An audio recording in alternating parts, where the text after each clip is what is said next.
If you're a buyer, I know you are being beat to death right now because of this market, and it's like you feel like you have nowhere to negotiate. Well, you know what?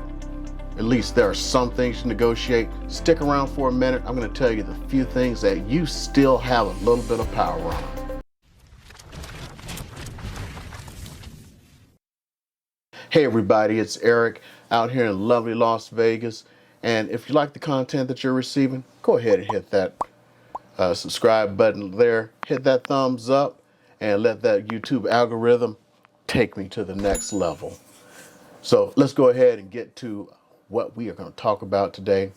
Hey, I know prices are going through the roof, and the roof is on fire. I don't even know the lyrics to the song other than the roof. The roof is on fire. And here's what I do know. Prices, you can't really negotiate those much anymore. But here are some of the things that you can negotiate, and I want you to start thinking about them and how they can help you in your next home choice. One of the first things you can negotiate are the repairs to the house, because you do deserve to move into a safe home. So if there's a safety issue, make sure those things are addressed, especially if there's an issue with water damage, which can cause mold. So if there's a possibility of mold, make sure those are addressed. If you have a seller who is unwilling to fix those things, I'd run away anyway, or remind them or the agent. So what happens if there's a mold issue and you refuse to address them? I'm not going to sign away my rights. So what happens then? Are you willing to buy the lawsuit, Mr. Realtor, Miss Realtor? When you start saying things like that, things may change, because they may sell the house, but they don't want the house to come back to haunt them. So make sure you review that inspection report very carefully, and be careful about what you ask for in an inspection. And sometimes ask for a little more, be very judicious. In other words, find those keystone issues, the things you cannot live without, and sprinkle in some things you don't care about, just so you can take them off the plate. Points of negotiations. And don't throw the kitchen sink at them, because when you throw the kitchen sink, the response is often, okay, let's just cancel this deal. Whoa. So don't be greedy. But if you need like 3 things fixed, maybe if they're like things that need to be fixed, just leave those 3 things in there. But if there's some of them like iffy, like these 12 things, pare it down to the 6 or 7 things that need to be fixed, especially in this market. But repairs should be addressed, the ones that need to be. And also, if you can do the repairs yourself, think about how much they'll cost. Realistically, think about that cash money. Now, sometimes that seller, they have a time frame that they're on. Now, sometimes money is a factor. Sometimes that time that they need, if you have flexibility, you may have more negotiating power than somebody with more money. If they need to be someplace in a specific time, somebody may have more money, but you may have more time. You ever heard that expression? You can steal my money, but don't steal my time, because I can get my money back. You can always make more money, but you can't make more time. If you have flexibility, use that as a negotiation tactic, especially if you can utilize that and you find out something about that seller. You can use that to get into that house that you want to get into, because they may not have the time to deal with something else. Let's say you have a lender that can close in 2 weeks, 3 weeks. You're just as good as a cash buyer. There are lenders around here that can guarantee you a 2-week closing. When I say guarantee, they can put up to 10,000. Oh, wait a minute, I forgot about it. One of them has raised theirs to $20,000. Wait a minute, $20,000. What can you do with $20,000? Hold on, wait a minute.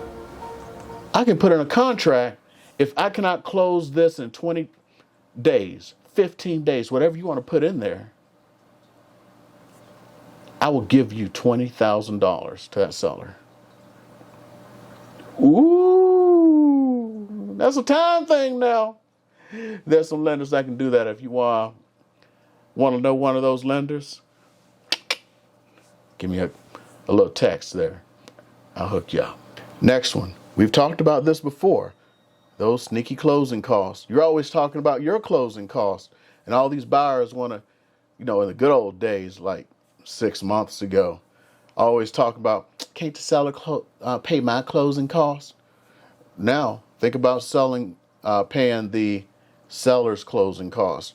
Or if you can pay a little more, which ain't happening now because, in the good old days, you could see if you could fudge up the numbers some and have them paying yours. See if you can pay the seller's closing costs, because guess what? That's real money. It's not fake money. Because if the appraisal don't come in, that's fake money. Oh, I'm going to offer you $375 on your house for $350. Then the appraisal comes in at $350. Oh, well, let's see if we can go for $350. You negotiate, and they said, well, I don't have them.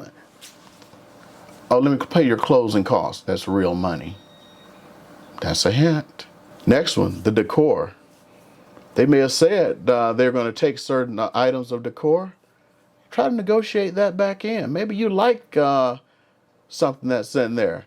Well, we're going to take the chandelier. Okay, I like that chandelier. Try to negotiate that back in if you really want it. Because maybe they didn't think that somebody would want it. If it didn't belong to their grandmama, maybe they'll leave it behind for you. Maybe they didn't think anyone would ask. Did you think about asking for it? Maybe they said they were not going to leave behind the drapes. Now, window coverings are supposed to be part of the real estate here. In this state, I don't know what state you're in. It may not be. This state is supposed to be part of it, unless they specifically say it's not going to be. So, what if you like them? That has become a point of contention. Bring that up. What if you like them? Next, that home warranty. Now, a lot of times, in the past, like 6 months ago, we'd ask the seller to cover that. And you can still ask for it, but be prepared to cover that home warranty yourself. But still ask for it. At the very least, it's something that you need. And don't be a sick bay commando running around saying, oh, I don't need a home warranty, or home warranties don't pay. Your real estate agent, if they know anything, know the home warranty companies to use, because a home warranty company does not want to tick off a half-decent real estate agent or half-decent real estate company. You know why? Where do you think they get their business from? The scam companies get their business by sending you mail or an email. The good companies get their business from the real estate agents. That's a hint. You tick off the real estate agents and their companies, you starve. Yeah. Get that home warranty and make sure you have your agent get it from someone who's reputable. And of course, your own closing costs. And at least for the time being, get that out of your head of trying to ask somebody to pay your closing cost. And like I said, it's one of those things you may have to think about. Saying you'll pay a certain portion of your buyer's agent's commission. These are things you can think about that's beyond cash. Things that can help you out when you're trying to make a deal, negotiate on a house. Hope these are some things that'll help you out. Okay? And again, hit that subscribe button and watch this next video.